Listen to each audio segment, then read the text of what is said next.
বিসমিল্লাহির রহমানির রহিম। নাহমাদুহু ওয়া নুসাল্লি আলা রাসূলিহিল কারীম। আল্লাহুম্মা সাল্লি আলা সাইয়্যিদিনা মাওলানা মুহাম্মদ ওয়া আলা আলি সাইয়্যিদিনা মাওলানা মুহাম্মদ। দিওয়ানে ওয়াইসি গ্রন্থ পাঠের চতুর্থ পর্বে আমি নাখাস্তা নালায়েক সবাইকে আমন্ত্রণ জানাচ্ছি।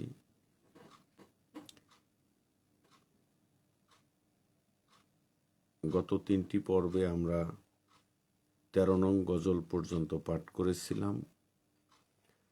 আজ ইনশাল্লাহুল আজিজ 14 নং গজল থেকে আমরা শুরু করব।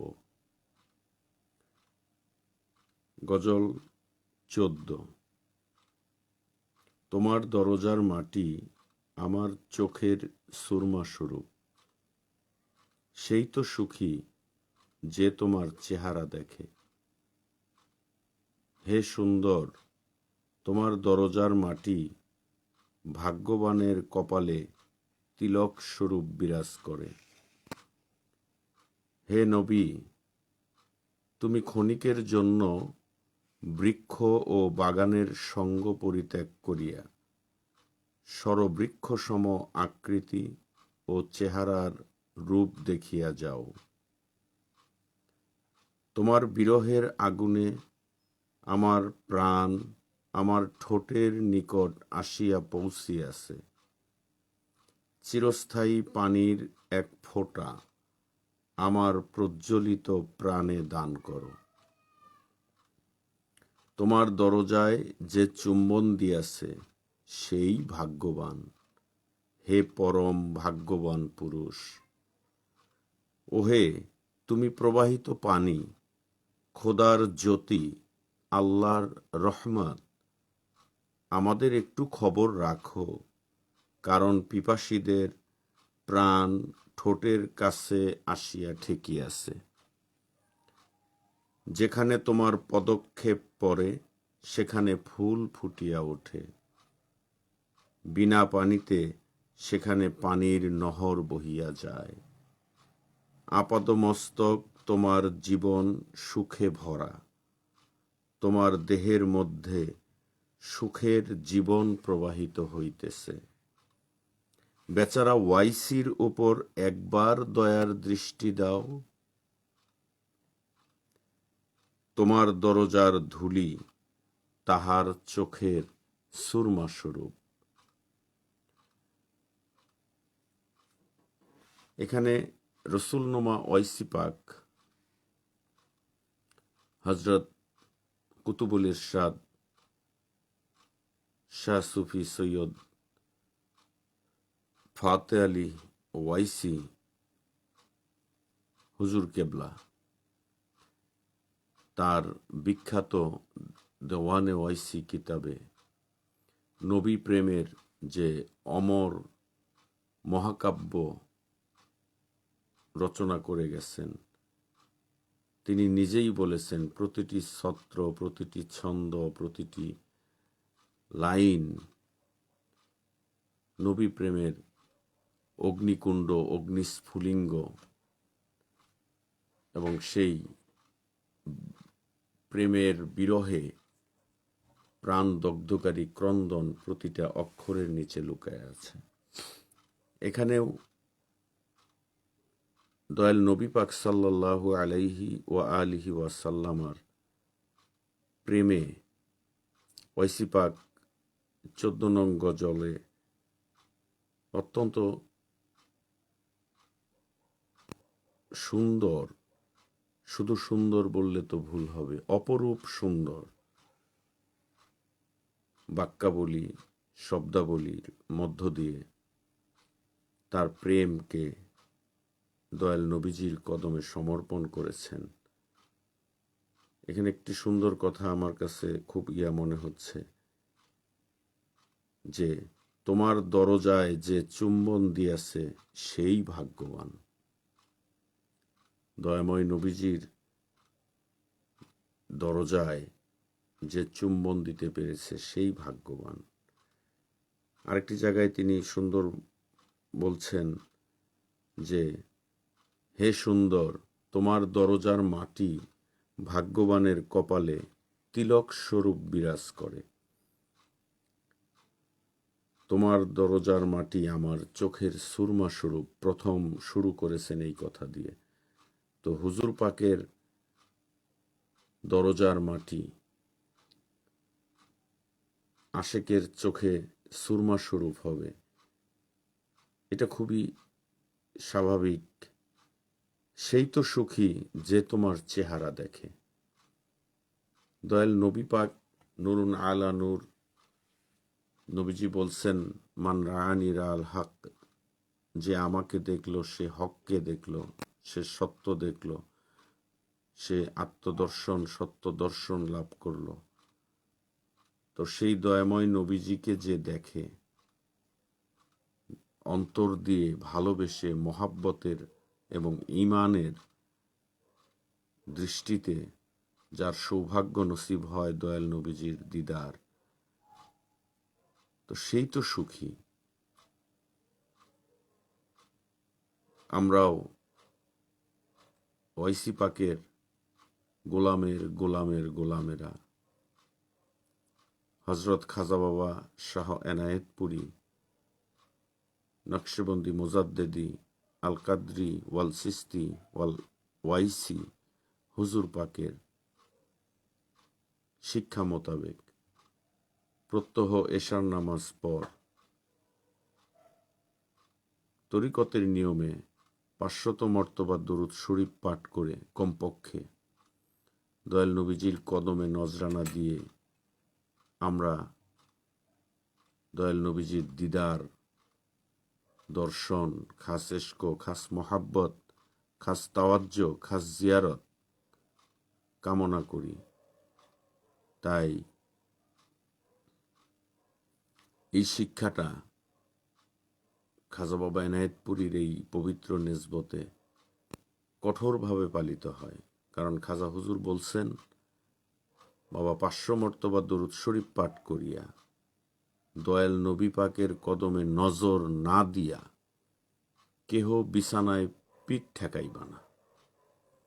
তো বিছানায় পিঠ ঠেকানো নিষেধ, কঠোর তাম্বি করা হয়েছে। এটা আমরা করি। আমরা সেই দয়াল নবীজির নুরানি দিদার চাই। যদি ওয়াইসি পাকের ওসিলায় আমাদের ভাগ্যে সেই মহা নিয়ামত সৌভাগ্য নসিব হয়, তাহলে তো আমরা সেই সৌভাগ্যবান, সেই সুখী এবং পরম ভাগ্যবান হইতে পারব। আল্লাহ আমাদের কবুল করুন, আমিন। গজল 15।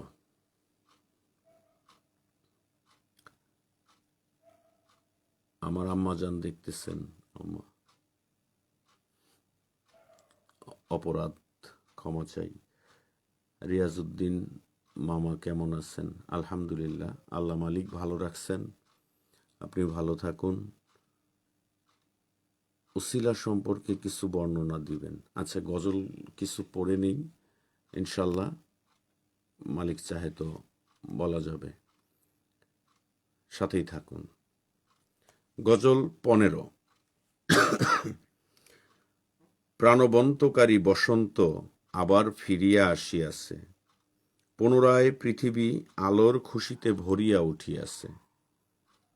পৃথিবী আবার নবদম্পতি বেশ ধারণ করিয়াছে। পৃথিবী আবার নবদম্পতি বেশ ধারণ করিয়াছে। দুনিয়া আবার সবুজ পোশাক পরিয়াছে।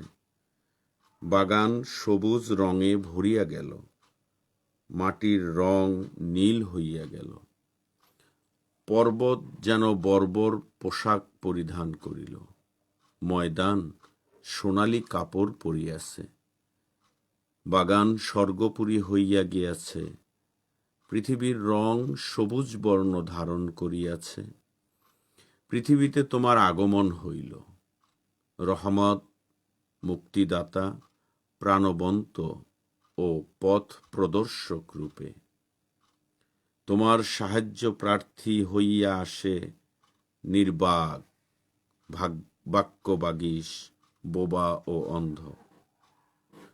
তোমার সাহায্য প্রার্থী হইয়া আসে নির্বাক, বাক্যবাগীশ, বোবা ও অন্ধ। তোমার দরজার নিকৃষ্ট কুকুরের মধ্যে আছে বাদশা জার, খাকান, কায়সার ও খসরু। পানি, অগ্নি, মাটি ও বাতাস তোমার আজ্ঞাবহ। সৃষ্টির কলম তোমার উপর শেষ লিখন লিখিয়াছে। কার্যকলাপ, ক্ষমতা, সম্পূর্ণতা ও পবিত্রতা সম্বন্ধে পৃথিবীতে তুমি সৃষ্টির অদ্বিতীয়। পরিপূর্ণতার সৌন্দর্যে, ইজ্জতে ও মূল্যায়নে বিশ্বস্রষ্টা তোমাকে করিয়াছে প্রশংসাকারী, সাহায্যকারী, বিজয় দানকারী ও প্রাচুর্যময়। তোমার বিরহ ব্যথা আমি বন্ধুরূপে গ্রহণ করিয়াছি। ক্রন্দন, হাহাকার, অনুতাপ ও দুঃখ ওয়াইসি তোমার বিরহ ব্যথায় বরবাদ, বেকার, ম্রিয়মাণ ও ধ্বংস হইয়া গেল।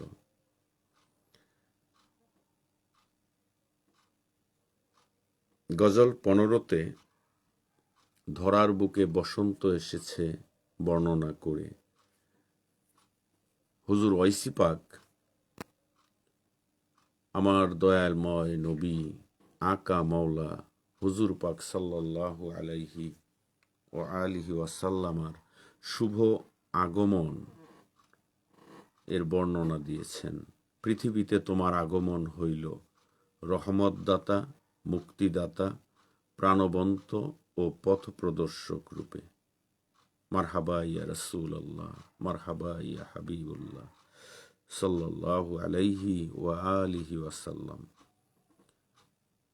তো আমার দয়াল নবীজির কাছে নির্বাক ব্যক্তিরাও আসতেন, আবার বাক্যবাগীশ ব্যক্তিরাও আসতেন, বোবাও আসতেন, অন্ধও আসতেন। এই 4টা বিষয় ওয়াইসি পাক আসলে দারুণভাবে উপস্থাপন করছেন যে বাক্যবাগীশ লোক সকল তারাও তোমার সাহায্য প্রার্থী, যে নির্বাক, যে বোবা সেও সাহায্য প্রার্থী, বোবা, অন্ধ তারাও সাহায্য প্রার্থী। তোমার দরজার নিকৃষ্ট কুকুরের মধ্যে আছে বাদশা জার, খাকান, কায়সার ও খসরু।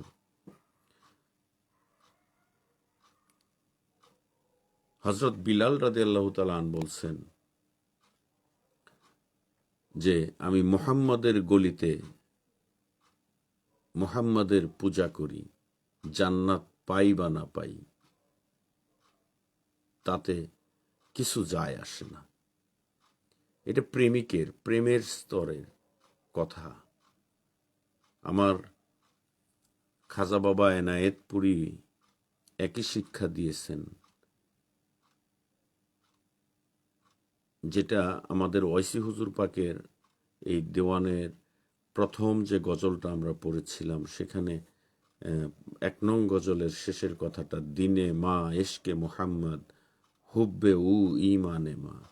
আমার দিন, দিনে মা, আমার দিন, আমার ধর্ম এশকে মুহাম্মদ, মুহাম্মদের এশক,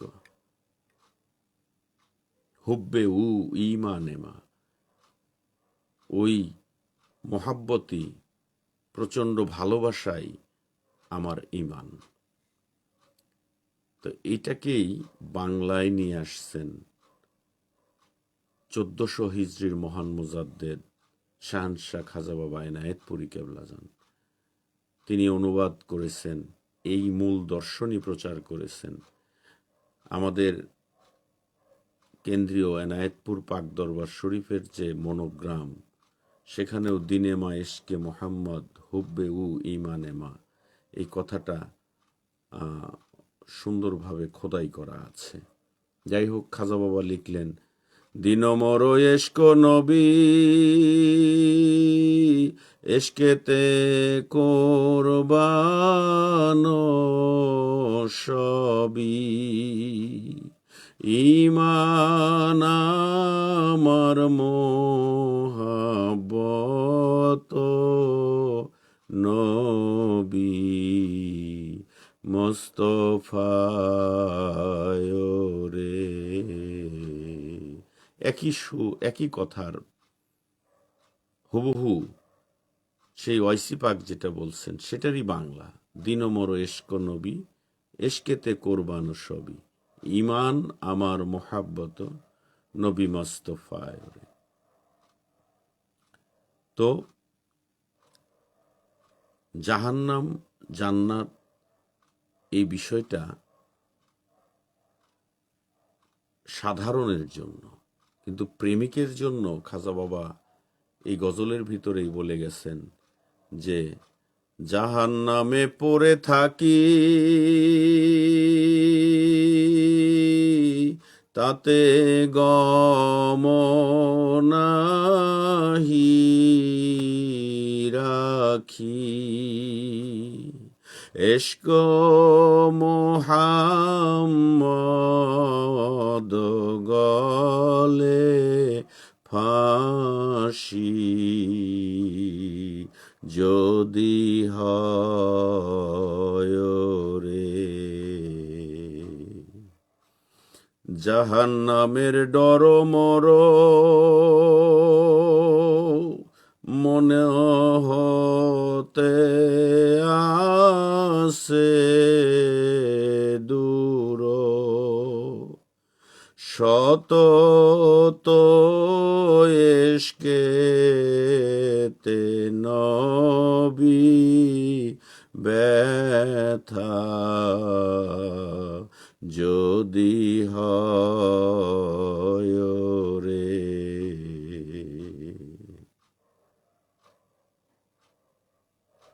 কদমেতে জাগা পাই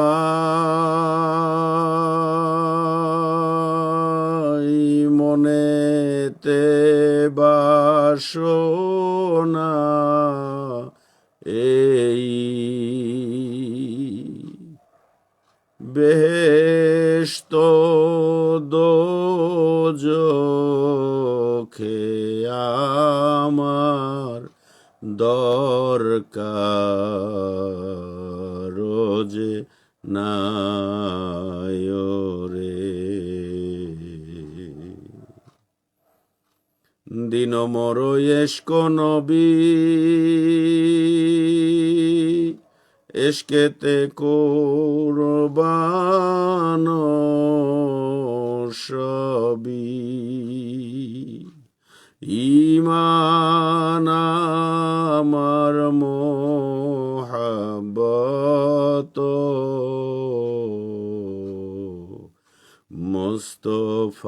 মোস্তফায় রে।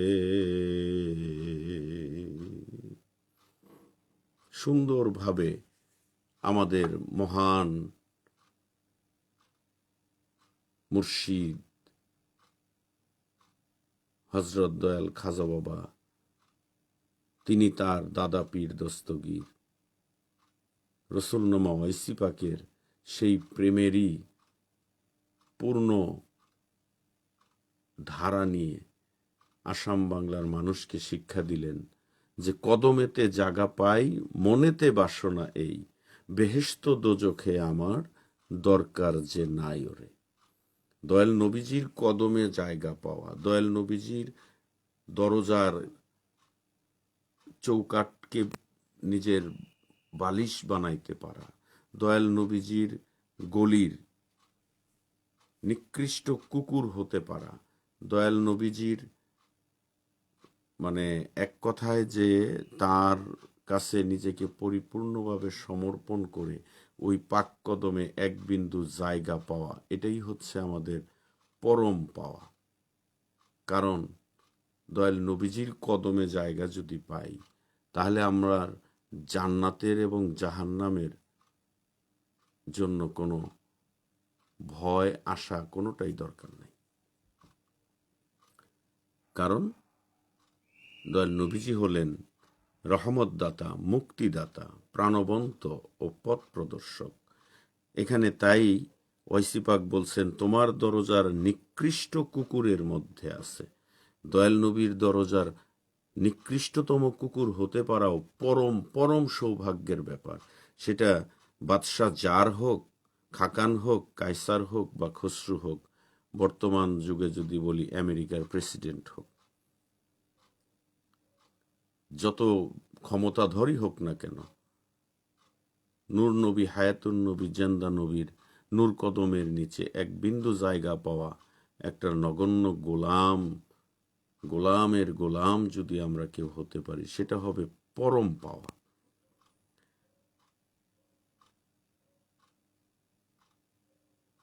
শেষ কথায় তিনি বলছেন, ক্রন্দন, হাহাকার, অনুতাপ ও দুঃখ, ওয়াইসি তোমার বিরহ ব্যথায় বরবাদ, বেকার, ম্রিয়মান ও ধ্বংস হইয়া গেল। আসলে তোমার বিরহ ব্যথা আমি বন্ধুরূপে গ্রহণ করিয়াছি।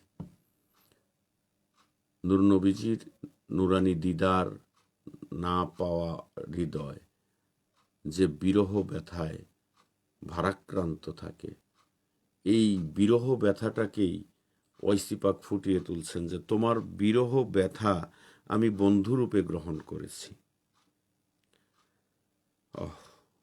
তাহলে আমাদেরকে তিনি আসলে শিক্ষা দিচ্ছেন যে নবীজির দিদার প্রত্যাশায় আমাদের সর্বক্ষণ থাকতে হবে। নবীর প্রেমের আগুনে আমাদের অন্তরকে পুড়ে পুড়ে এটাকে খাঁটি করে নিতে হবে।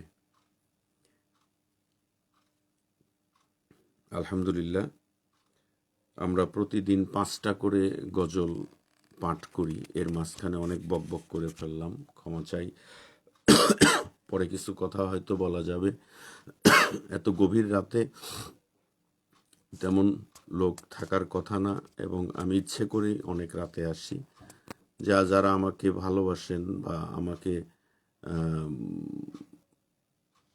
মহব্বতের দৃষ্টিতে দেখেন, তারা পরবর্তীতে সময় সুযোগ মতো এই দেওয়ানে ওয়াইসি পাঠ তারা শুনবেন। তাদের জন্য এটা পোস্ট করা থাকবে, এভাবেই হয়। এখন আমরা গজল 16তে চলে যাচ্ছি। গজল 16, আমরা আগেই বলছি এই গজল ফার্সি ভাষায় রচিত। এর বাংলা অনুবাদ করেছেন সুফি ফতেহ আলী ওয়াইসি হুজুর পাকের পৌত্র। পৌত্র মানে হচ্ছে ছেলের ঘরের নাতি, যিনি বাংলা ভাষা এবং ফার্সি ভাষা উভয় দিকেই তিনি ছিলেন মহাজ্ঞানী একজন মানুষ। হজরত আলহাজ শাহ সুফি সৈয়দ মোহাম্মদ জানে আলম হুজুর পাক রহমতুল্লাহ আলাই, MA ফার্সি, BL কলিকাতা বিশ্ববিদ্যালয়, ভূতপূর্ব advocate general East Pakistan, senior advocate Bangladesh supreme court. তিনি রসুলে নোমা আল্লামা হজরত শাহ সুফি সৈয়দ ফতেহ আলী ওয়াইসি রাদিয়াল্লাহু তাআলা আনহু হুজুর পাকের পৌত্র। তাহলে ওয়াইসি পাকের পাক আওলাদ, সুতরাং তার যে অনুবাদ যেন সম্পূর্ণ ওয়াইসি পাকেরই অনুবাদ, ওয়াইসি পাকেরই এখানে সেই আবেগ সুস্পষ্টভাবে ফুটে উঠছে। আমরা হুবহু সেখান থেকে পাঠ করতেছি।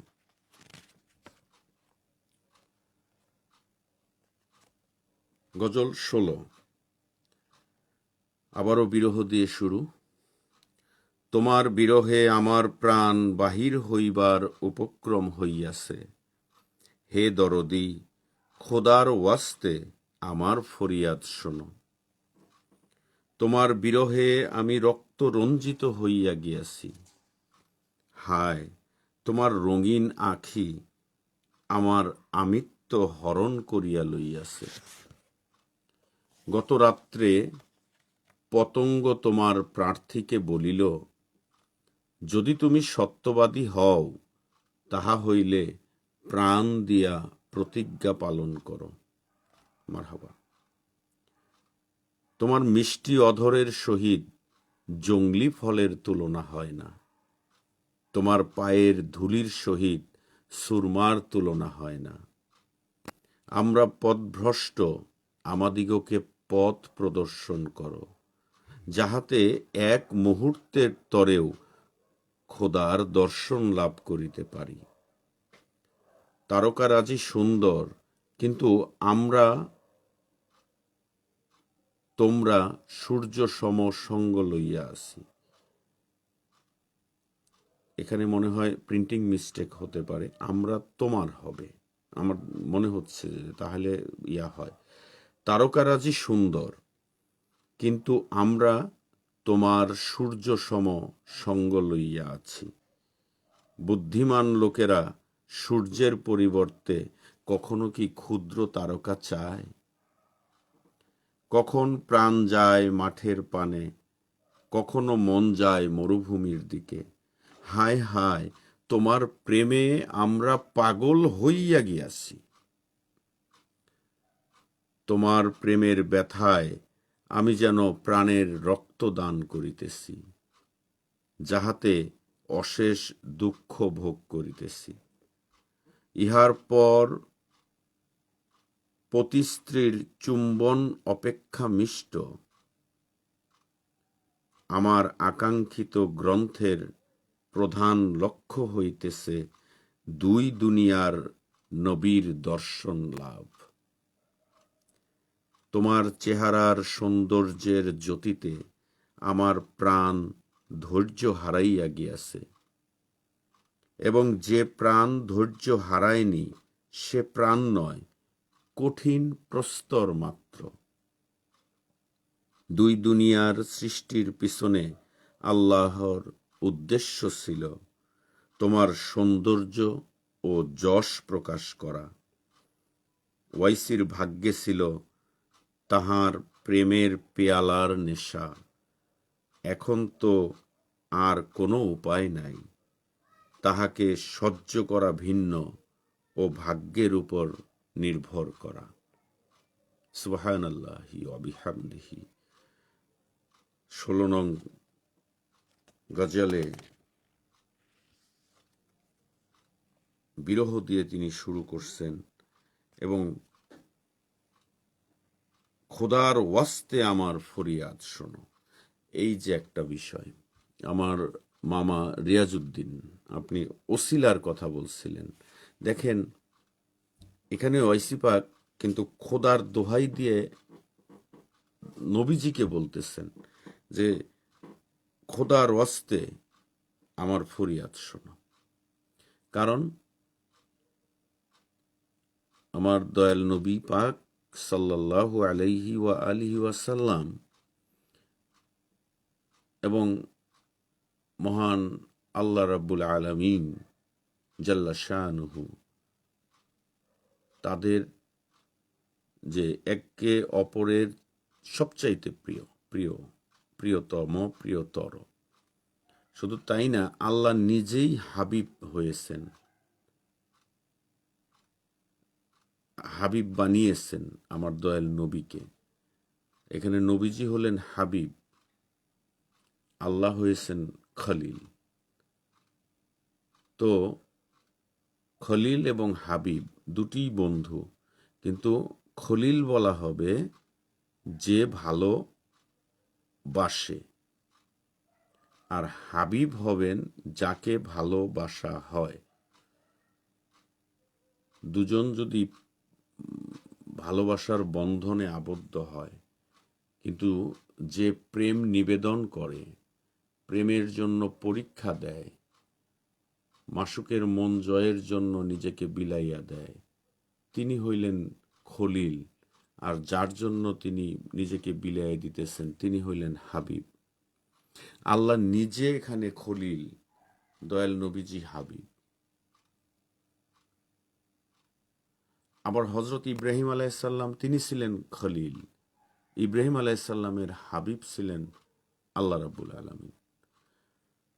তো সেই আল্লাহ পাকের দোহাই দিয়া বলতেছেন যে খোদার ওয়াস্তে আমার ফরিয়াদ শোনো। এটাও কিন্তু ওসিলা গ্রহণ করা, যে আমার ফরিয়াদ তো তুমি শুনতেছ না, হে দুই দুনিয়ার বাদশাহ, হে কুল মাখলুকাতের রহমত, হে সৌন্দর্যের বাদশাহ, তোমার দিদার আমাকে দাও।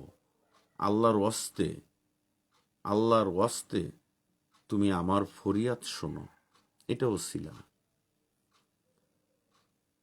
আবার আল্লাহর কাছে আমরা দয়াল নবী পাকের ওসিলা নিয়ে প্রার্থনা করি, কারণ আমাদের দোয়া, আমাদের চাওয়া পাওয়া কিছুই আল্লাহর কাছে কবুলিয়তের যোগ্য নয়। কারণ আমরা সেই ইনসানে কামেলও হতে পারি নাই, ইবাদতের যোগ্যও হইতে পারি নাই। কিন্তু আমরা সবসময় আমাদের আপন মুর্শেদ, আল্লাহর মহান অলিগণ, আকাবের আউলিয়া সকল,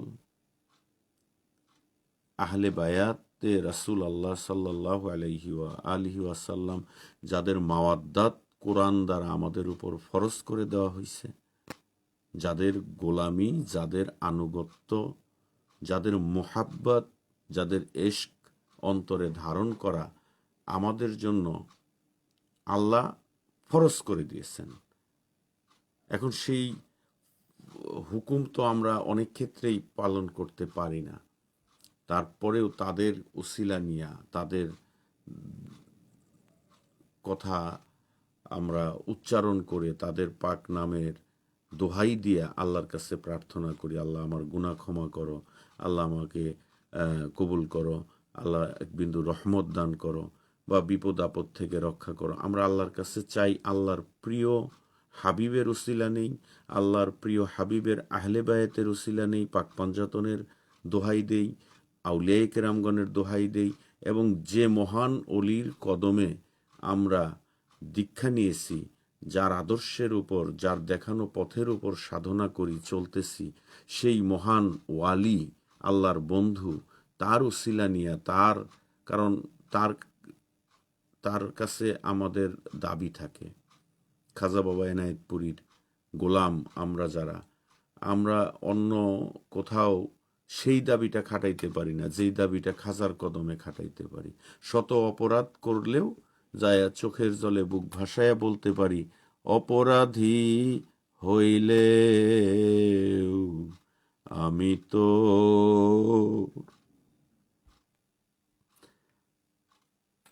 মহাপাপী হইলেও আমি তো। এই যে সন্তান যেমন বাবা মার কাছে গিয়ে বলতে পারে, আমি যত ভুলই করি আমি তো তোমাদেরই সন্তান, তেমনি আপন মুর্শিদের কাছে মুরিদ সন্তান গিয়ে এই দাবিটা করতে পারে। তো সেই আল্লাহর ওলির উসিলা নিয়া আল্লাহর কাছে আমরা প্রার্থনা করি, এবং এটা আমাদের জন্য ওয়াসিলা। কোরআন পাকে ইরশাদ হয়েছে, বিসমিল্লাহির রহমানির রহিম, ইয়া আইয়ুহাল্লাযিনা আমানুত্তাকুল্লাহ, আল্লাহকে ভয় করো, ইয়া আইয়ুহাল্লাযিনা আমানুত্তাকুল্লাহ ওয়াবতাগু ইলাইহিল ওয়াসিলা ওয়া জাহিদু ফি সাবিলিহি লাআল্লাকুম তুফলিহুন। আল্লাহ বলতেছেন, হে আমানুগণ, হে বিশ্বাস স্থাপনকারীগণ, ইয়া আইয়ুহাল্লাযিনা আমানু তাকুল্লাহ, আল্লাহকে ভয় করো, ভয় করার মতো ভয় করো, ওয়াবতাগু ইলাইহিল ওয়াসিলা, এবং তাহারকে পাওয়ার জন্য ওয়াসিলা অন্বেষণ করো। এই ওয়াসিলা হইল কামেল মোকাম্মেল অলি আল্লাহ। অনেক তাফসিরি এটাই একমত হয়েছেন, সর্বোচ্চ ওসিলা একজন কামেল ও মোকাম্মেল অলি। কারণ একজন কামেল পীর যার ভাগ্যে আছে, তার চাইতে সৌভাগ্যবান আর কেউ নাই। অনেক রকমের ওসিলা হইতে পারে, কিন্তু আল্লাহ প্রাপ্তির পথে সর্বোচ্চ ওসিলা হইল আল্লাহর ওয়ালি, আল্লাহর বন্ধু, যারা সম্যক গুরু, যাদেরকে আমরা সামনে পাচ্ছি নায়েবে নবী, তারা আমাদের জন্য। যখন দয়াল নবীজির জাহেরা জিন্দিগিতে সশরীরে ছিলেন, তখন তো সরাসরি তিনি সাহাবায়ে কেরামদের জন্য ওসিলা ছিলেন। নবীজি এন্তেকালের পরে দয়াল নবীজির যারা অনুসারী থাকলেন, আহলে বায়েত থাকলেন, মৌলা আলী পাক থাকলেন, মৌলা ইমাম হাসান পাক, মৌলা ইমাম হুসাইন পাক, তারপরে মৌলা ইমাম জাইনাল আবিদিন, তারপরে মৌলা ইমাম ইমাম বাকির আলাইহিসসালাম, ইমাম জাফর সাদিক আলাইহিসসালাম, এইভাবে দয়াল নবীজির ঘনিষ্ঠতম যারা মহান সাহাবী 14 মহামনীষী, যে যার কাছ থেকে দীক্ষা নিয়েছেন, শিক্ষা নিয়েছেন, এই ধারায় যার যার ওসিলা। কিন্তু আমার ওসিলা আমার আপন মুর্শিদ, এবং তার হুকুম, তার কথার ভিত্তিতে আমরা আমাদের জীবন পরিচালনা করি। সো এই ওয়াসিলা একজন কামেল মোকাম্মেল অলি আল্লাহ, তার কাছে গিয়ে নিজেকে সমর্পণ করার পর ও জাহিদু ফি সাবিলিহি, তার রাস্তায়, তার দেখানো পথে, আল্লাহর রাস্তায় জাহিদু, জিহাদ করো। সেটা নফসের বিরুদ্ধে, সেটা দুনিয়াবি, সেটা যে কোনো হুকুম তামিলের ক্ষেত্রে এই যে জিহাদ, ওয়াজাহিদু ফি সাবিলিহি লাআল্লাকুম তুফলিহুন। তাহলে আল্লাহ বলতেছেন সম্ভবত তোমরা সফল হবে। তো সফল হওয়াটা আমাদের লক্ষ্য। তো এর জন্য আল্লাহকে ভয় করা, ওসিলা অন্বেষণ করা, এবং যখন ওসিলা মানব তখন সেই অলিকে, ইনসানে কামেলকে, যাকে ওসিলা মানতেছি, তার নির্দেশ মেনে আমরা যখন জিহাদ করব, প্রচেষ্টা করব, সাধনা করব, আল্লাহ বলতেছেন হ্যাঁ, এই প্রসেসে যদি আসো তাহলে লাআল্লাকুম তুফলিহুন, সম্ভবত, ইট ইজ গ্যারান্টেড, এটা নিশ্চিত, এটা সম্ভবত তোমরা সফল হবে যদি এটা পারো। তো যাই হোক, ওসিলা ব্যাপারটা এটা এরকম, আরো অনেক কথাই থেকে যায়। আমি নাখাস্তা, অজ্ঞান মানুষ, আমার এত ইলম নাই। আমার পীর মুর্শিদ কেবলার দয়া, এইটাই আমার সম্বল। কিতাবি ইলম নাই। আমি গজল পড়তেছি, গজল পড়ে শোনাই। মুসলমান ও মুমিন সম্পর্কে কিছু বলবেন মামা? এই জন্যই অনেক রাতে আসি আমি, কারণ পড়তে বসছি গজল। যদি এটা দিনের বেলায় হইতো কিংবা রাত 12টার আগে হইতো, তাহলে প্রশ্নের উত্তর দিতে গিয়েই গজল পড়া হইতো না। এই জন্য অনেক রাতে আসি। আচ্ছা ঠিক আছে, মালিক দয়া করলে ইনশাল্লাহ চেষ্টা করব 2-1 কথা বলার জন্য।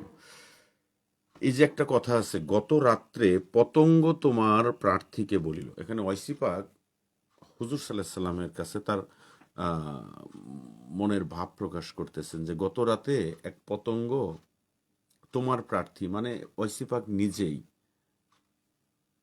হুজুর পাক সাল্লাল্লাহু আলাইহি ওয়া আলিহি ওয়াসাল্লামার প্রার্থী, মানে তার দর্শন প্রার্থী, তার কৃপা প্রার্থী।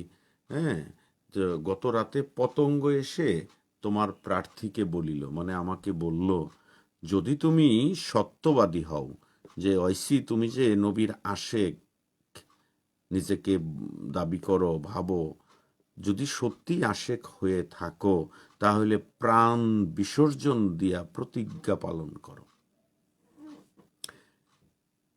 প্রাণ দিয়া প্রতিজ্ঞা পালন করো। এখানে সুন্দর একটা আমার যদ্দূর মনে পড়ে, আমার খাজা এনায়েতপুরীর খাস হুকুমে একখানা তরিকতের কিতাব রচিত হয়েছিল।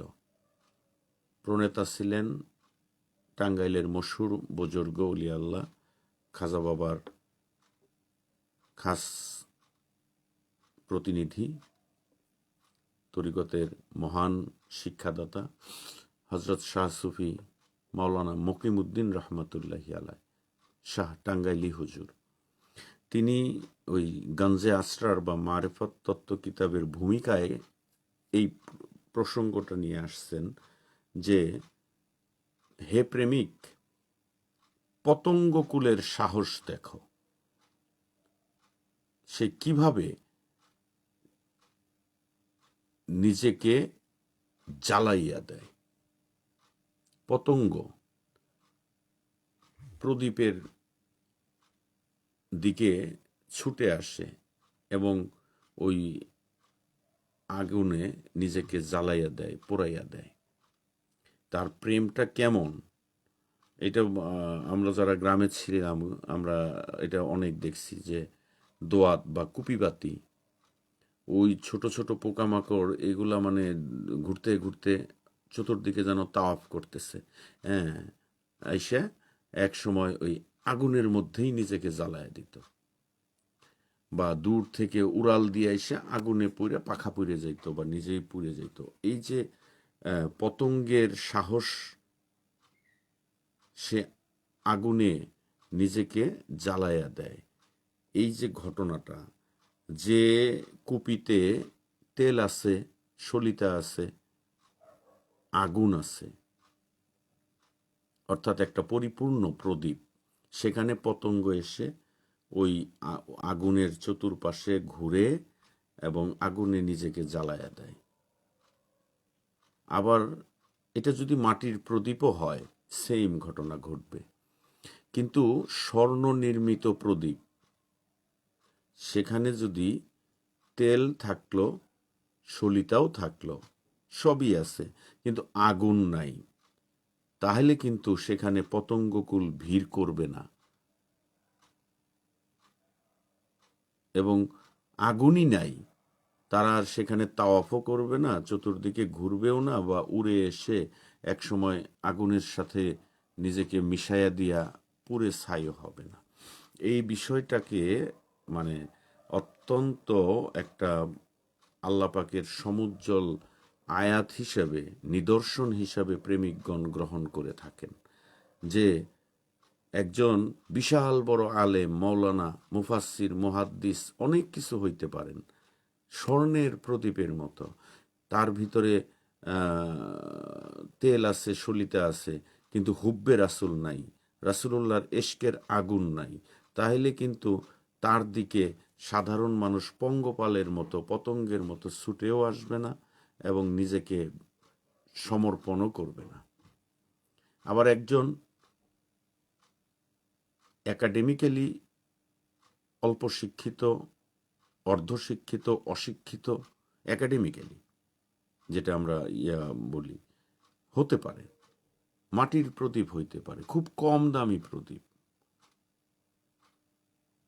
কিন্তু তাতে সামান্য কেরোসিন তেল আছে, সলতে আছে, এবং সবচেয়ে বড় কথা, সলতের মাথায় অগ্নি আছে, পতঙ্গ তাহাতে নিজেদেরকে বিসর্জন দিবে। একজন মানুষের একাডেমিক শিক্ষা কম থাকতে পারে,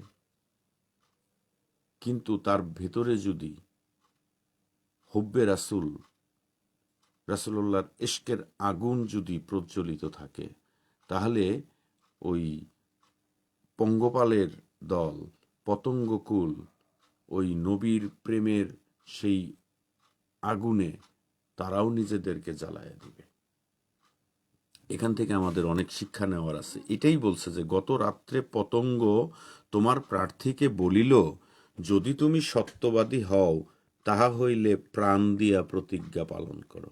কারণ পতঙ্গ তো প্রাণ দেয়, যে পতঙ্গ আগুনের দিকে ছুটে আসে, সে নিজেকে আগুনের সাথে জ্বালাইয়া দেয়, প্রাণ দিয়ে দেয়। তো যদি তুমি সত্যবাদী প্রেমিক হও, তাহলে প্রাণ দিয়া তোমার প্রতিজ্ঞা পালন করো। অত্যন্ত গুরুত্বপূর্ণ একটি বিষয় এখানে নিয়ে আসা হয়েছে, যে রাসূলুল্লাহর প্রেমটাই হচ্ছে বড় বিষয়। এই প্রেম যে অন্তরে আছে, এরকম গুণ সম্পন্ন কোনো মিসকিনকেও যদি পাও, তুমি তাহার কদমে ধূলির সমতুল্য হইয়া যাও, তবেই এই প্রেমের স্বাদ তুমি বুঝিতে পারিবে। আর যার ভিতরে রাসূলুল্লাহর প্রেম নাই, সে যত বড় একাডেমিক শিক্ষায় শিক্ষিত হোক না কেন, যেহেতু প্রেম নাই, সেহেতু তাহলে অহংকার আছে। যে হৃদয়ে প্রেম আছে, সে হৃদয়ে অহংকার থাকবে না। যে হৃদয়ে অহংকার আছে, সেই হৃদয়ে প্রেম থাকবে না। কারণ প্রেম হলো আলো, অহংকার হইল অন্ধকার। কুপিবাতি জ্বললেও অন্ধকার দূর হয়, আলো হয়। আলো থাকলে অন্ধকার থাকবে না, অন্ধকার থাকলে আলো থাকবে না। সুতরাং প্রজ্বলিত অগ্নি সিরাজুম মুনিরা, যে অন্তরে রাসূলের প্রেমের সেই আগুন জ্বলতেছে, প্রজ্বলিত প্রদীপে পরিণত হয়ে গেছে, তার কাছে ছুটে যাইতে হবে সেই প্রেমের আগুনে নিজেকে পোড়াইয়া দেওয়ার জন্য। সুবহানাল্লাহ। অত্যন্ত সুন্দর নিদর্শন আমাদের তরে এটা। এগুলো এক একটা আয়াত, জ্ঞানীদের জন্য এক একটা নিদর্শন। তো অনেক কথা। তোমার চেহারার সৌন্দর্যের জ্যোতিতে আমার প্রাণ ধৈর্য হারাইয়া গিয়াছে। আমার দয়াল নবীজির চেহারার যে সৌন্দর্য, তার যে নূরময় জ্যোতি, এই এই জ্যোতিতে ওয়াইসি পাক বলতেছেন আমার প্রাণ ধৈর্য হারাইয়া গিয়াছে। আর যে প্রাণ ধৈর্য হারায়নি সে প্রাণ নয়, কঠিন প্রস্তর মাত্র, সেটা প্রাণ না। যে প্রাণ ধৈর্য হারায় নাই সেটা প্রাণ হইতে পারে না, সেটা কঠিন পাথর মাত্র। দুই দুনিয়া সৃষ্টির পিছনে আল্লাহর উদ্দেশ্য ছিল তোমার সৌন্দর্য ও যশ প্রকাশ করা। সম্পূর্ণ কোরআন হাদিস ভিত্তিক কথা এখানে। আল্লাহর এই দুনিয়া ও আখিরাত যা কিছু, আসমান ও জমিন, যা এর মাঝে যা কিছু, সমস্ত সৃষ্টির উদ্দেশ্য আল্লাহ পাক এই উদ্দেশ্যেই সৃষ্টি করছেন যে তোমার, অর্থাৎ রাসূলুল্লাহ সাল্লাল্লাহু আলাইহি সাল্লামের সৌন্দর্য ও যশ প্রকাশ করা। তাহলে আমার নবীর সৌন্দর্য কত সুউচ্চ সুমহান, আমার নবীর শান কত সুউচ্চ সুমহান, এ কথা বলার অপেক্ষা রাখে না। যাই হোক, 16 নং কাসিদা পাঠ করলাম আমরা, দু একটা লাইন নিয়ে কথাও বললাম।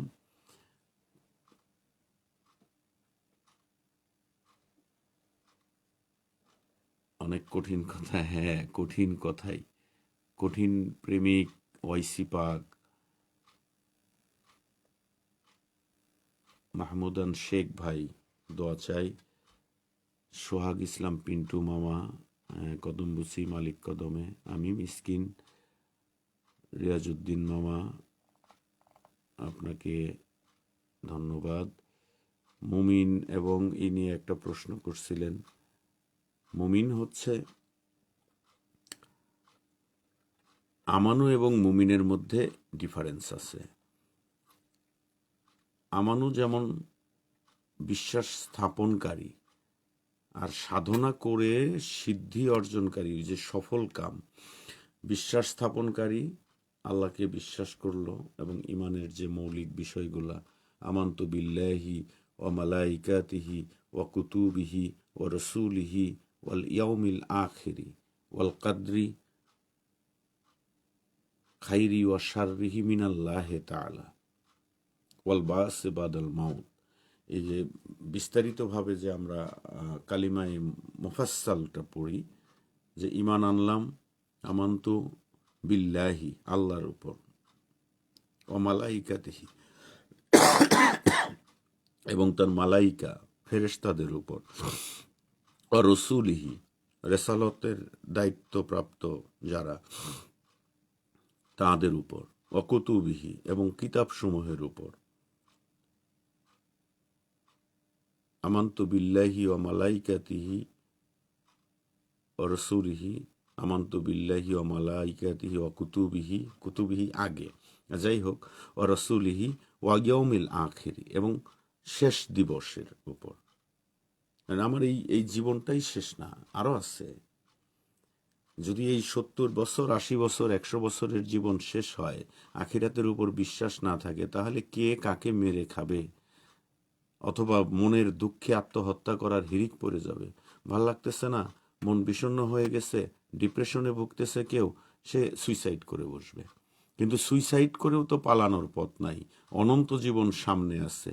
হয়তো এই যে কষ্ট সহ্য করতে না পেরে কেউ সুইসাইড করতে যাচ্ছে, তাকে এর চাইতেও 100 গুণ, 1000 গুণ বেশি কষ্টের মধ্য দিয়ে যাওয়া লাগতে পারে।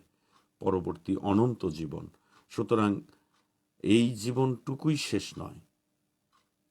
আরেকটু যদি ডিপলি আমরা বলি, যে যদি এইরকম আমরা ধরে নিতাম যে এই অনেক নীতি কথা, কিন্তু কথা হলো এই জীবনটাই শেষ, তাহলে এই 60 বছর 70 বছরের জীবনে আরাম আয়েশ ভোগ বিলাসের জন্য হেন কোনো কাজ নাই যেটা মানুষ করত না। অনন্ত পথের যাত্রী আমরা। তো ইয়ামাল আখিরি ওয়াল কদরি, তকদিরে বিশ্বাস, জন্ম মৃত্যু। আজকে আমি মুসলিম ঘরে জন্ম, তাই মুসলমান। হিন্দুর ঘরে জন্ম নিলে হিন্দু হতাম, খ্রিস্টানের ঘরে জন্ম নিলে খ্রিস্টান হইতাম। যদিও মুসলমান হয়ে আমরা জন্মগ্রহণ করি ফিতরাতের উপর, স্বভাবের উপর, সুন্দর স্বভাবের উপর, কিন্তু সমাজ, পরিবার, রাষ্ট্র আমাদেরকে বিভিন্ন বিশ্বাসে বিশ্বাসী করিয়া দেয়। তো আমানও হইল যারা এই বিশ্বাস, তাকদিরের উপরে বিশ্বাস, ভালো মন্দ আল্লাহর তরফ থেকে আসে, ওয়াল বা'সি বাদাল মাউত, এবং মৃত্যুর পরেই পুনরুত্থান, আবার জাগবে।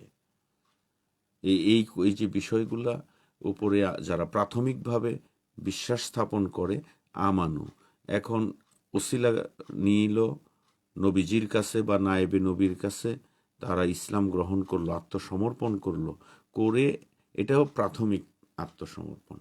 এটা এলমুল ইয়াকিনের মতো, এটা আইনুল ইয়াকিনে যাইতে হবে, এবং নিজের জীবনে সাধনার মাধ্যমে যখন হাক্কুল ইয়াকিনে পৌঁছবে, তখন সেইটা হবে পরিপক্কতা। তখন আমানু হয়ে যাবে মুমিন। আর এই ইসলাম যারা মুসলমান, তথাকথিত আত্মসমর্পণকারী, তারা প্রকৃত আত্মসমর্পণকারী হবে। জয় গুরু। কাসিদা 17, একটু দরুদ পড়ি। আল্লাহুম্মা সাল্লি আলা সাইয়্যিদিনা মাওলানা মুহাম্মদ ওয়া আলা আলি সাইয়্যিদিনা মাওলানা মুহাম্মদ ওয়াসিলাত ইলাইকা ওয়া আলিহি ওয়া সাল্লিম। কাসিদা 17। ইয়া আল্লাহ, তুমি আপাদমস্তক নূরের জ্যোতি, সকল প্রশংসা আল্লাহর। তুমি একজন সুন্দর প্রেমাস্পদ। যদি তোমার চেহারার ও চুলের ছায়া পৃথিবীর উপর পড়ে, সমস্ত ফুলের বাগান আগুনের ফুলকি ও ময়দান সুগন্ধে ভরিয়া যাইবে। রং গন্ধ আমার উদ্দেশ্য নহে, কারণ আমি প্রকৃত তত্ত্ব দেখিতে পাইয়াছি। প্রেমিক ও আশেক হোক বা আজরাইল হোক, তুমি সকল সৌন্দর্যের কেন্দ্র। কি সুন্দর তোমার দুই চোখের পাতা, চেহারা ও দন্তরাজি, যেন জাদু ভরা তীক্ষ্ণ ছুরিকা, আলোচ্ছটা ও মুক্তামালার ন্যায়। একটি হইতেছে আমার মত্ততার কারণ, অপরটি হইতেছে আমার প্রাণের অস্ত্রোপচারের অস্ত্র। একটি হইতেছে খোদার পথের প্রদীপ, আর একটি হইতেছে উজ্জ্বল মুক্তা। তুমি সুলতান, তুমি বাদশাহ, তুমি প্রেমিক, তুমি প্রেমাস্পদ। আমি বান্দা, আমি চাকর, আমি ভাগ্যাহত, আমি পাগল। তুমি আল্লাহর ছায়া, তুমি সকলের জন্য আশ্রয়। যাহারা চক্ষুহীন, তাহারাও তোমার চেহারা দেখিতে পায়। তোমার পূর্ণ সৌন্দর্যে পৃথিবী আলোকময় হইয়া গিয়াছে, সমস্ত অন্ধকার আলোকিত হইয়াছে, সকল পাহাড় পর্বত সিনাই পর্বতে পরিণত হইয়াছে। তুমি দয়াপরায়ণ, তুমি সুন্দর, তুমি প্রাণময়, তুমি জীবন, তুমি অনুগ্রহপূর্ণ, তুমি দয়ার সাগর, তুমি আলোময় আপাদমস্তক। তোমার সৌন্দর্য ক্রমবর্ধমান, তোমার দয়া পৃথিবীময় পরিব্যাপ্ত, তোমার প্রাণ সকল প্রাণেই অবস্থিত, তোমার জীবন সর্বজীবে বিরাজমান। কেমন দয়া, খোদার দয়া, কেমন অনুগ্রহ, খোদার অনুগ্রহ, কেমন আলো, খোদার নূরের আলো, পদমর্যাদায় তুমি অদ্বিতীয়। তুমি আল্লাহর সৌন্দর্যের আয়না, তুমি আল্লাহর বিশিষ্ট দান। তোমার আদর্শ আকৃতি ব্যতীত আর কেহই এই গুণাবলী লইয়া বাঁচিতে পারে না। আমি তোমার প্রেমের সহিত জড়িত, তুমিই সত্য, অন্য সব অসত্য। তোমার প্রেম ছাড়া আর সব বর্জনীয়, তুমিই শান্তি, আর সব প্রলোভন মাত্র। আমি কেন আরাধনা করি না? আমি ধার্মিক নই, আমার কোনো বন্ধু বা সাহায্যকারী নেই।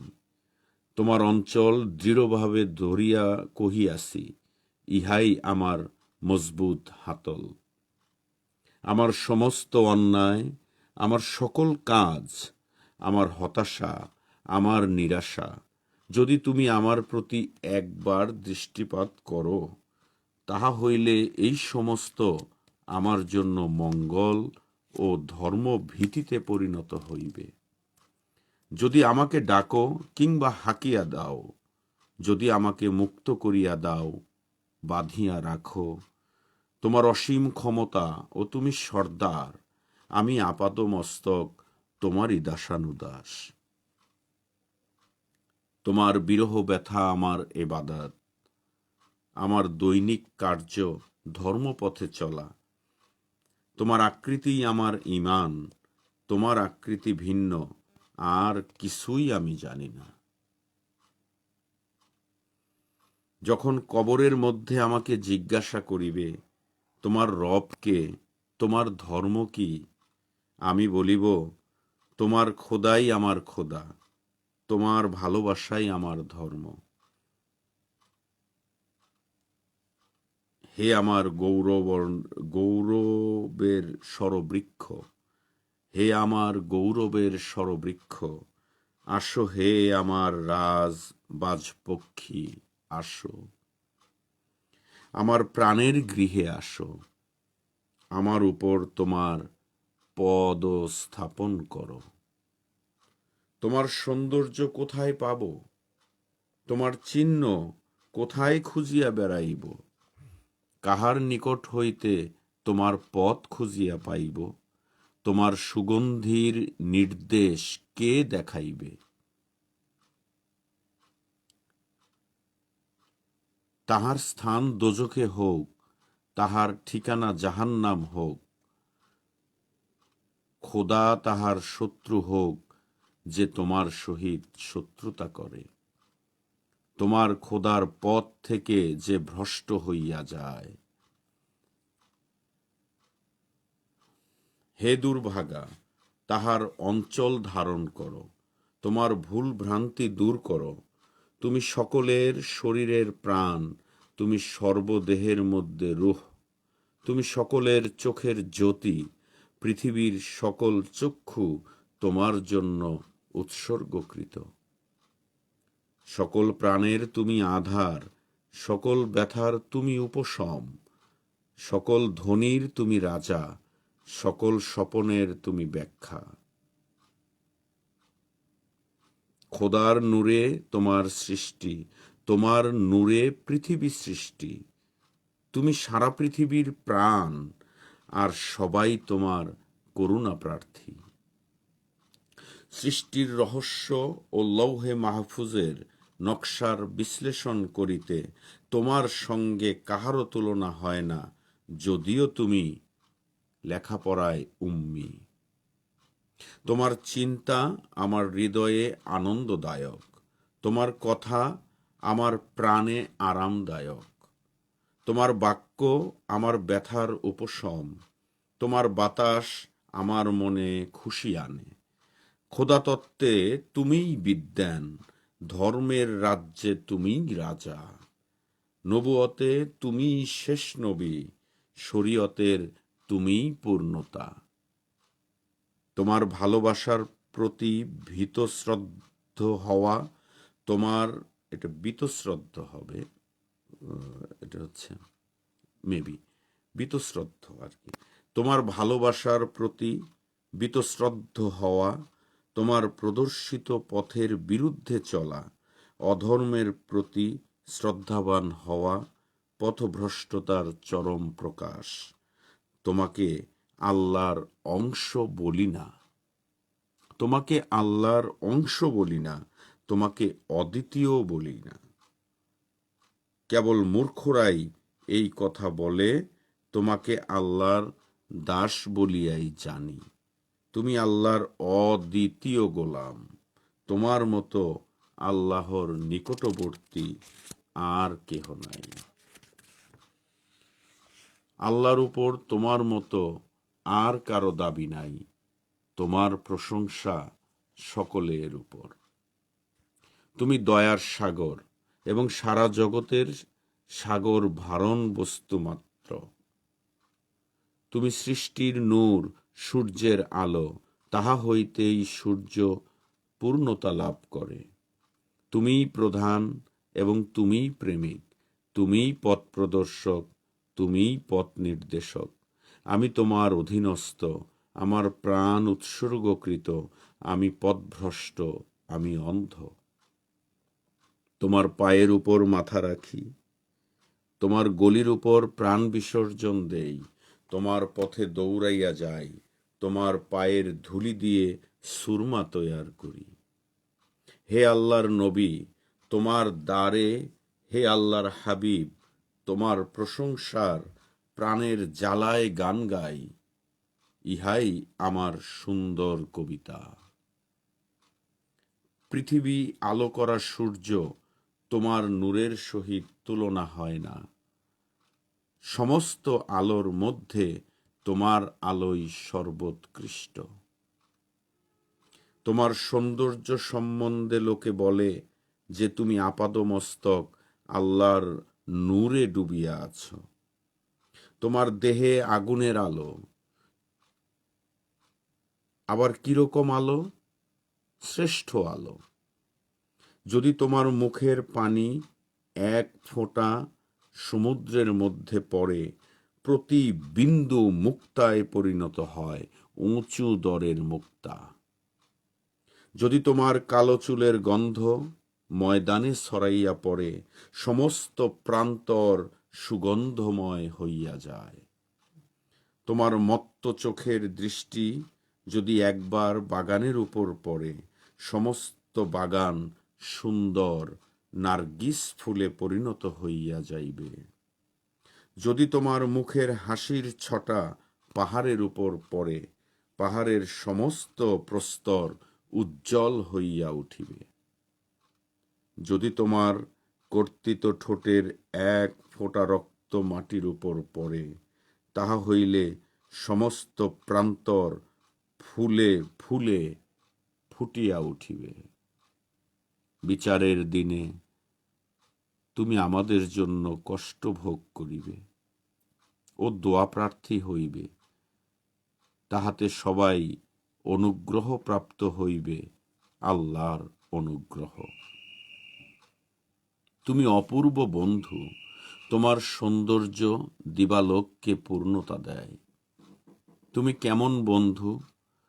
তুমি খোদার দোস্ত, তোমার আপাদমস্তক সমস্তই পরিমিত। যদি তুমি মুগ্ধ প্রেমিকের প্রতি একটু দয়া দেখাও, সে প্রাণ ভরিয়া তোমার পথে তাহার মস্তক এবং তোমার পায়ে প্রাণ উৎসর্গ করিবে। তোমার চোখের দৃষ্টি দিয়া সারা পৃথিবীকে ধরিয়া রাখিয়াছে, সারা বিশ্ববাসীর প্রাণকে তুমি ঘিরিয়া রাখিয়াছ। তুমি সবার উদ্দেশ্য, সবাই তোমার প্রার্থী। কে তোমাকে চায়? আল্লাহ। তুমি আল্লাহর দোস্ত। সুবহানাল্লাহ। যদি তোমার চেহারা কাফের ও শয়তান একবার দেখিতে পায়, তাহা হইলে তাহারা একত্রে খাস মোমেন হইয়া যাইবে। যদি তোমার সুউচ্চ শরীর বাগানের মধ্যে ভ্রমণ করে, তাহা হইলে সমস্ত বাগান সুন্দর গোলাপ ফুলের গন্ধে ভরিয়া যাইবে। যদি তোমার চেহারার প্রতিকৃতি বেহেশত হইতে দোজখের উপর পতিত হয়, তাহা হইলে সমস্ত দোজখ জান্নাতুল মাওয়ায় পরিণত হইয়া যাইবে। যদি তোমার পবিত্র নূরের জ্যোতি অন্ধকারের মধ্যে আসিয়া পড়ে, সমস্ত অন্ধকার আলোকিত হইয়া যায় পূর্ণিমার চাঁদের রশ্মির মতো। যদি তোমার চেহারার ঘাম কোনো বাগানের মধ্যে আসিয়া পড়ে, সেই বাগানের সমুদয় বৃক্ষ সুগন্ধি ফুলে ভরিয়া ওঠে। কেয়ামতের ময়দানে যদি তোমার দয়ার সাগর হইতে এক বিন্দু পতিত হয়, তাহা হইলে সকল পাপীরা পরিত্রাণ পাইবে, যতই কঠিন পাপী হোক না কেন।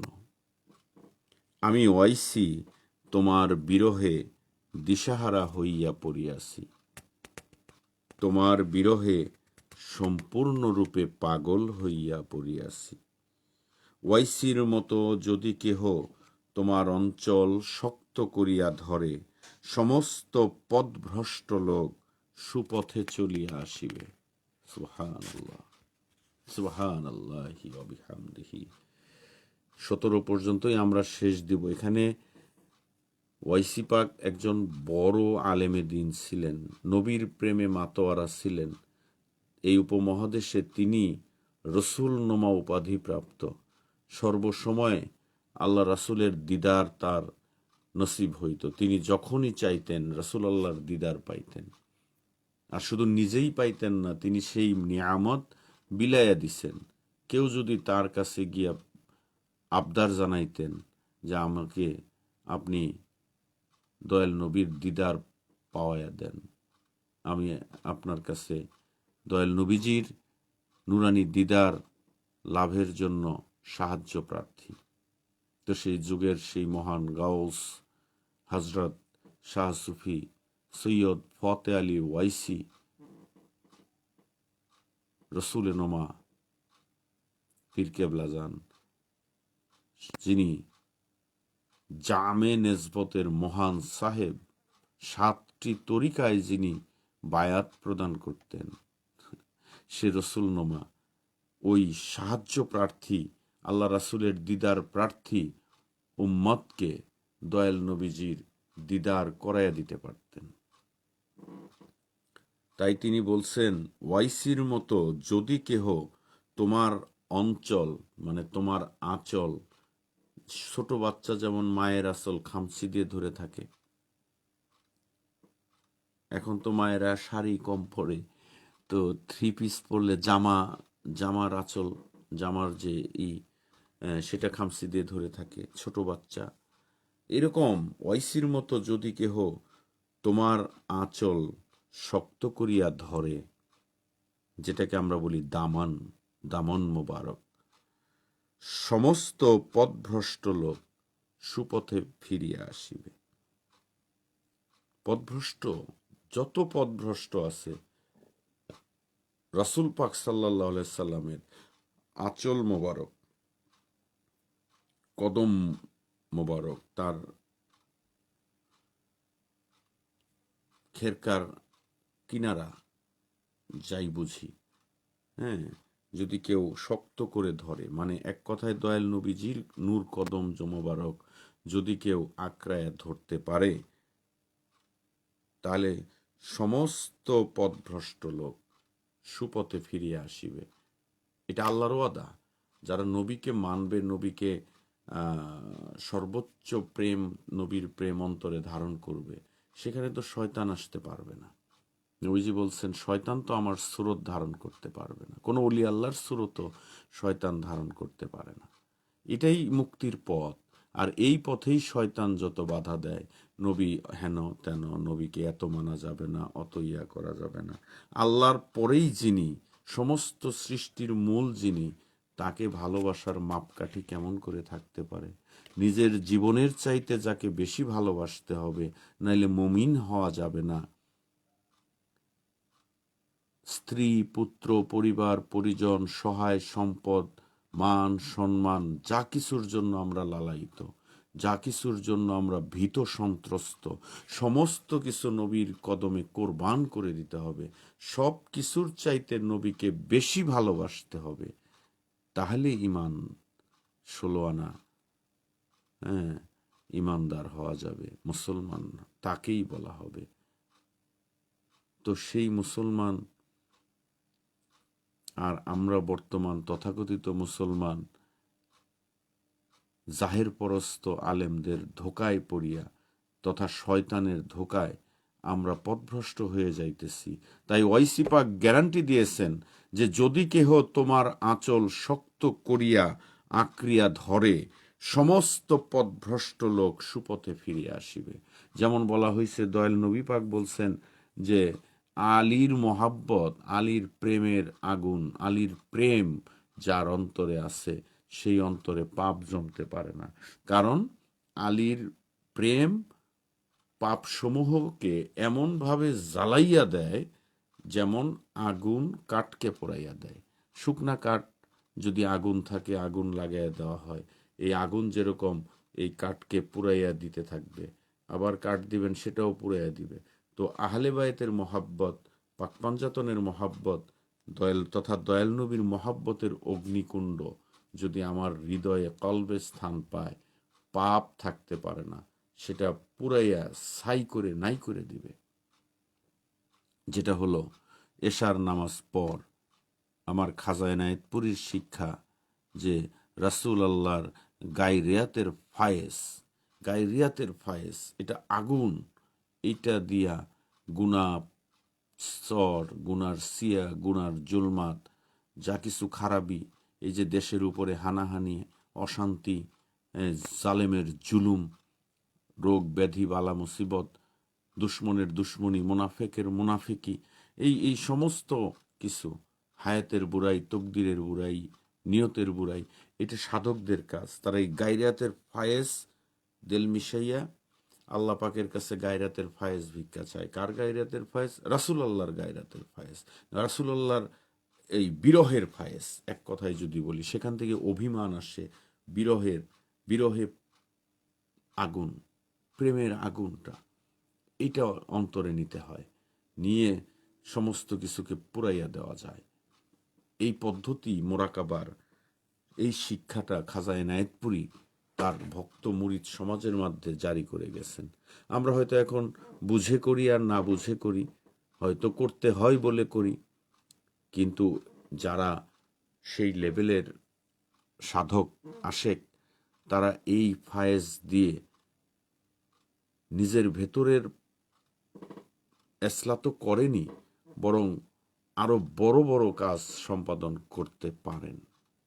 অনেক কথা বললাম। এই গজলে এতগুলা বিষয় আনা হয়েছে, এক একটা শের বলে এগুলাকে নাকি, হ্যাঁ, এক একটা চরণ, এক একটা ছত্রের ব্যাখ্যা করতে গেলে কোরআন ও হাদিস থেকে অসংখ্য রেফারেন্স টানা যাবে। কারণ ঐসি পাক তিনি শরিয়ত, তরিকত, হাকিকত ও মারিফতের উজ্জ্বল নক্ষত্র, রসুলে নমাপীর। তার প্রতিটি লেখনীর পেছনে আছে অকাঠ্য যুক্তি, দলিল, প্রমাণাদি।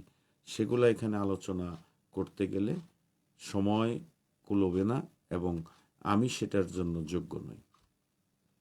কিন্তু আমরা যা বুঝলাম, যেটা পাইলাম, যে মুক্তির পথ একমাত্র আল্লাহর। হাবিব আল্লাহ যার জন্য পাগল, তাহলে তার মর্যাদা কতখানি হইতে পারে? আর নবীর মর্যাদার উপরে যারা আঘাত হানে তারা মুসলমান হইতে পারে না। তবে আমরা তাকে আল্লাহ বলি না। এখানে কিন্তু এই ভালোবাসার প্রকাশে তিনি অনেক কথা, অনেক উপমা টানছেন, অনেকে ভুল বুঝতে পারেন, তাই তিনি এটা ক্লিয়ার করে গেছেন। এটাই তাওহীদ এবং রেসালাত, যে বিষয়টা সুস্পষ্ট বলে গেছেন যে খোদাতত্ত্বে তুমিই বিদ্বান, ধর্মের রাজ্যে তুমিই রাজা, নবুয়তে তুমিই শেষ নবী, শরীয়তের তুমিই পূর্ণতা ইয়া রাসূলুল্লাহ। তোমার ভালোবাসার প্রতি বীতশ্রদ্ধ হওয়া, তোমার প্রদর্শিত পথের বিরুদ্ধে চলা, অধর্মের প্রতি শ্রদ্ধাবান হওয়া পথভ্রষ্টতার চরম প্রকাশ। তোমাকে আল্লাহর অংশ বলি না, আমরা কখনোই বলি না যে তুমি আল্লাহর অংশ। তোমাকে অদ্বিতীয় বলি না, কারণ ওই ওই রূপটা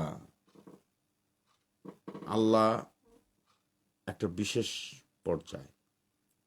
সে আল্লাহ বলি না, আল্লাহর অংশ বলি না। কেবল মূর্খরাই এই কথা বলে, যারা মূর্খ তারাই কেবল এই কথা বলে। তোমাকে আল্লাহর দাস বলিয়াই জানি, তুমি আল্লাহর অদ্বিতীয় গোলাম। তোমার মতো আল্লাহর নিকটবর্তী আর কেহ নাই। আল্লাহ বলি না, কিন্তু তোমার মতো আল্লাহর নিকটবর্তী আর কেউ নাই। না কোনো ফেরেশতা, ফেরেশতা তো অনেক দূরের কথা, কিচ্ছু নাই, কেহ নাই। আল্লাহ আর আমার দয়াল নবীজি, এদের চাইতে নিকটবর্তী আর কিছু নাই। আল্লাহর পরেই দয়াল নবীজি এবং সমগ্র সৃষ্টির ঊর্ধ্বে দয়াল নবীজি। তাহলে আল্লাহ বলি না, অদ্বিতীয় বলি না, কিন্তু এটা মূর্খরাই বলে। তোমাকে আল্লাহর দাস বলিয়াই জানি, আব্দুহু, খাস বান্দা। তুমি আল্লাহর অদ্বিতীয় গোলাম। তোমার মতো আল্লাহর নিকটবর্তী আর কেহ নাই। এই আব্দুহু নিয়ে আমাদের দেশের ওহাবি মোল্লারা যা শুরু করছে, আক্ষরিক ব্যাখ্যা টানলে ভুল হবে। আব্দুহুর মর্যাদা বুঝতে হবে। হজরত মূসা আলাইসাল্লাম আল্লাহর এত বড় একজন পয়গম্বর, উলুল আজম পয়গম্বর হয়েও তিনি কিন্তু জ্ঞানের জন্য আল্লাহর একজন আব্দ, তথা কোরআনে কিন্তু বলা হয়েছে আব্দু, হ্যাঁ, সেই আব্দুহুর কাছে গেছেন। খাজা খিজির বলে আমরা যাকে জানি চিনি, কোরআন পাকে খিজির শব্দের কোনো উল্লেখ নাই, আব্দুহু বলা হয়েছে, আব্দিহি। তা আল্লাহর আব্দ, তার মর্যাদা কত বড় যে যার কাছে মুসা আলাইসাল্লাম এলেম অর্জনের জন্য যাইয়া, সূরা কাহাফে ঘটনার বর্ণনা এরকম যে ধৈর্য ধারণ করতে পারেন নাই। কারণ আল্লাহর ওই দাস, তিনি বলছেন যে তুমি তো ধৈর্য ধারণ করতে পারবা না। মুসা আলাইসাল্লাম বলছেন যে না, আপনি আমাকে ধৈর্য ধারণকারী হিসাবেই পাবেন। তো ঠিক আছে, কিন্তু তুমি যদি কোনো প্রতিউত্তর করো, কোনো প্রশ্ন করো, তাহলে কিন্তু তোমাকে আমার কাছ থেকে চলে যাইতে হবে, আমি তোমাকে আমার সাথে রাখবো না। এই শর্তে তিনটা ঘটনা ঘটাইলেন। তিনটা ঘটনাতেই আল্লাহর একজন নবী হিসেবে, আল্লাহর একজন রসুল হিসেবে হজরত মূসা আলাইসাল্লাম স্থির থাকতে পারেন নাই, ধৈর্য ধারণ করতে পারেন নাই। দুইটা ছিল অন্যায়, আরেকটা ছিল এত ভালো কাজ যে স্বাভাবিকভাবেই তার জাগছে যে যারা আমাদের এত অন্যায়, বলতে ওই অন্যায় না, যে মানে দুইটা শরীয়তের দৃষ্টিতে মনে হয়েছে দুইটা কাজ তো ঠিক হইল না। একটা ভালো নৌকা ভাঙ্গে দেওয়া, আর একটা শিশু বাচ্চাকে হত্যা করা। এটা আল্লাহ নবী কেমন করে করেন, সহ্য করেন। যাই হোক, দুইবার ক্ষমা চাইলেন। তৃতীয়বার এমন হইল, গ্রামবাসী খাবার পানি কিছুই দিল না, তাদেরকে অভুক্ত তৃষ্ণার্ত অবস্থায় গ্রাম থেকে বের করে দিল। অথচ বিনা পারিশ্রমিকে তিনি একটা ভেঙে পড়া দেয়াল, ভাঙ্গা পড়তেছে সেই দেওয়ালটা খাড়া করে দিয়া, কঠোর পরিশ্রম করে দেওয়ালটা খাড়া করে দিলেন। তখন কৌতূহলবশতই হয়তো মুসা আলাহিসাল্লাম জিজ্ঞেস করে বসলেন যে ওরা আম করে খাবার দিল না, পানি দিল না, আর আপনি ওদের এই ওয়াল ঠিক করে দিলেন, আমার সাথে করে নিয়ে, এত পরিশ্রমের কাজ। এই অধৈর্য এবার আর থাকার সুযোগ হইল না। এই ঘটনা আমরা সবাই জানি, কারণ এটা কোনো মৌলবীর বয়ান না, এটা স্বয়ং আল্লাহর বয়ান, কোরআনে সূরা কাহাফের বয়ান। তাহলে এ আব্দুহু কে? যে ওই জামানার সর্বশ্রেষ্ঠ রসুল তিনি। চারজন, মানে চারটা বড় আসমানি কিতাবের একটি তাওরাত যার উপরে নাজেল, সেই মুসা আলাইসাল্লাম আল্লাহর আব্দুহুর কাছে যায়, তার পিছে ঘুরে তার কাছ থেকে এলেম শিখে সামান্য ধৈর্য ধারণ করতে পারে না। তাহলে এই আব্দুহুর মর্যাদা কত? এইটা না বুঝে আমাদের বর্তমান কিছু পণ্ডিত ওয়াহাবি পেট্রোডলারের বদৌলতে তাদের বিবেক বুদ্ধি এতটা লয় পাইয়া গেছে যে বলে আব্দুহু, আল্লাহর দাস, আল্লাহর চাকর, পিয়ন। এ রে বেটা, আল্লাহর দাস সবাই, কারণ দাস না বললে তা আল্লাহই হয়ে গেল, তাহলে তো আল্লাহর সাথে শরিক করা হবে। আল্লাহ আল্লাহই, সেটা অনেক আধ্যাত্মিক, অনেক বড় বিস্তৃত একটা ব্যাখ্যা আছে।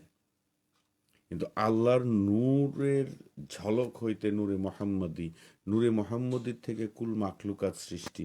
সুতরাং সেই মাকামে নূরে মোহাম্মদী হুজুরপুর নূর সাল্লাল্লাহু আলাইহি ওয়া আলিহি ওয়াসাল্লাম, তার শান এত উঁচু যে আল্লাহর পরেই সমস্ত সৃষ্টি জগতের ঊর্ধ্বে আল্লাহর নৈকট্যপ্রাপ্ত তার চাইতে আর কেহ নাই, কিছু নাই।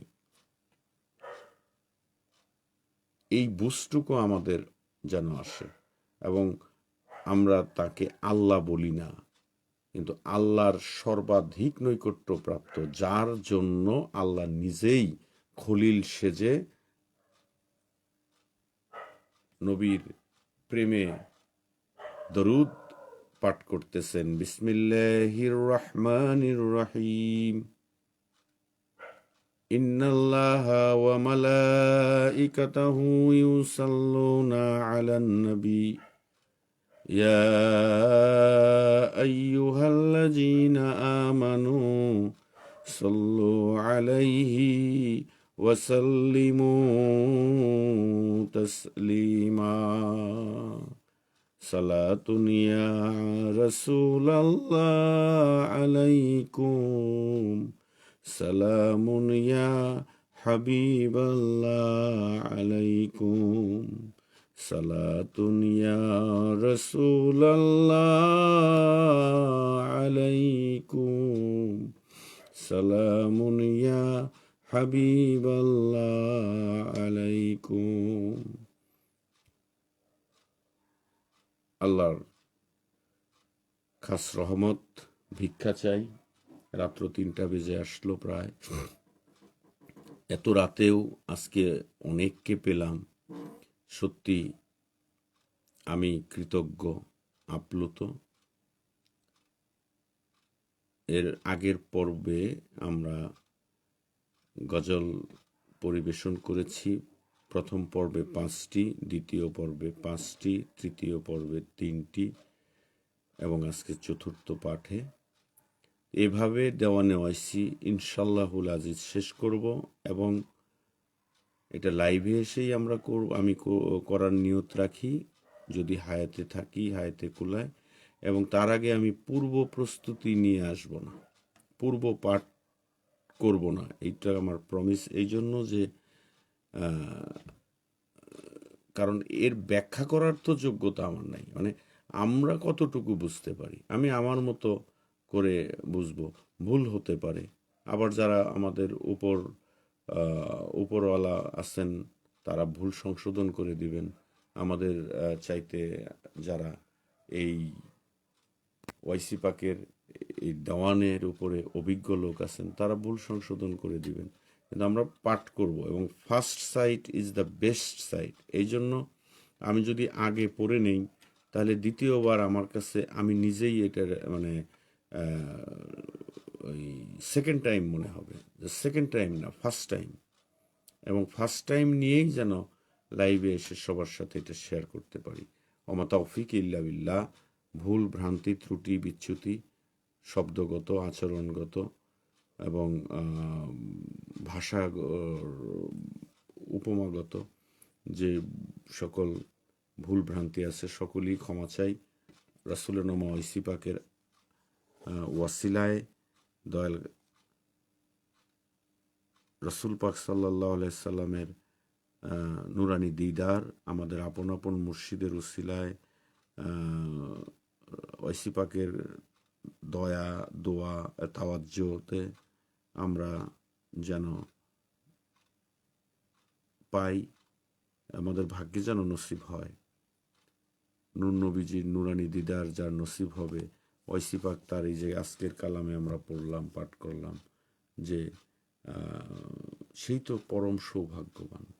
সেই সৌভাগ্য হোমা পাখির ছায়া যেন আমাদের শিরোপরি পড়ে, এই আশা তামান্না আজিজি মালিক কদমে রেখে রহমতের সময় সকলেই রহমতের জন্য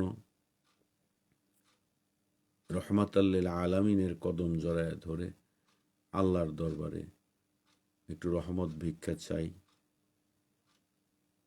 তাইলে খাজা বাবার সেই শিক্ষাটা যেন আমরা না ভুলি। বর্তমান দেশে যে পরিমাণে গজব সমস্যা নিরীহ সুফি সমাজের উপর যেভাবে অন্যায় অত্যাচার হইতেছে, আমাদেরও দায় আছে, আমাদেরও ভুল আছে। সে ভুলগুলোর শাস্তি এতটা হওয়ার কথা না। আমরা হয়তো সেই আদর্শ ছেড়ে দিয়েছি যেটা খাজা এনায়েতপুরী তিনি বলে গেছেন, যে হে তামাম দুনিয়ার মুসলমান ভাই ও ভগ্নী সকল, তোমরা যদি খোদার গজব হইতে বাঁচিতে চাও, তাহা হইলে শেষ রাতের সুখের বিছানা ছাড়ো, আর আল্লাহ পাককে ইয়া আল্লাহু ইয়া রহমানু ইয়া রাহিম বলে ডাকো। তবেই তামাম দুনিয়া খোদার রহমতে ভরিয়া যাইবে, কোনো সন্দেহ নাই। এই ডাক সকলের জন্য উন্মুক্ত আহ্বান। কারণ যেভাবে মাজ্জুব পাগলদের উপরে অত্যাচারের খড়গ নেমে আসছে, কে আল্লাহর সত্যিকারের মাজ্জুব বলি আমরা জানি না, কে কোন শহরের কুতুব মজ্জুব আমরা জানি না। যদি এমন একটা ভুল, এমন একটা পাগল যদি আল্লাহর কাছে চায়, দয়াল নবীজি বলছেন তাদের হাত ফিরে আসে না, তাহলে আমাদের উপরে আল্লাহর গজব অবধারিত।